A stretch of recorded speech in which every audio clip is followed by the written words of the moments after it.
یہ پاکستان سے ایک خاتون نے سوال پوچھا ہے چھوٹا سا کہ سجدہ تلاوت کے بارے میں ہے کہ اگر ٹیلی ویژن پر درس القرآن ہو رہا ہو اور ایسی آیت پڑھی جائے تو کیا اس کے ساتھ سجدہ کرنا ضروری ہے، اور کیا جس طرف چاہیں سجدہ کر سکتے ہیں؟ ضروری جس طرف چاہوں کے مطلب تو علماء ہی کہتے ہیں کہ سجدہ تلاوت میں قبلے کا رخ ہونا ضروری نہیں ہے، ہر سمت میں ہو سکتا ہے. اور وہ یہ عجیب سوال ہے کہ بڑی مصیبت ہے سجدہ کہ ٹیلی ویژن پہ ہو تو پھر نہیں ہونا چاہیے.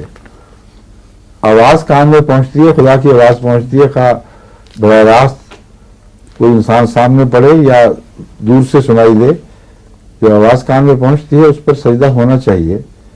لیکن بعض استثناءات از خود ہی ہیں. ایک آدمی مسافر ہے، چل رہا ہے، موٹر میں بیٹھا ہوا ہے، رستے میں آج کل لاؤڈ اسپیکر کی ذریعے آوازیں پہنچ رہی ہیں، تو ٹیلی ویژن لاؤڈ اسپیکر کی بحث نہیں ہے، موقع محل کی بات ہے. وہاں اس کے لیے ممکن نہیں سارا بازار ٹھہر جائے وہاں اور تلاوت ہوتی چلی جا رہی ہے اور فرض کریں وہیں اٹک گئی ہے سوئی تو سارے کھڑے سجدے پہ سجدہ کر رہے ہوں. یہ امکانہ تصور ہے. اس لیے مضمون کو فطرت کے مطابق سمجھنا چاہیے.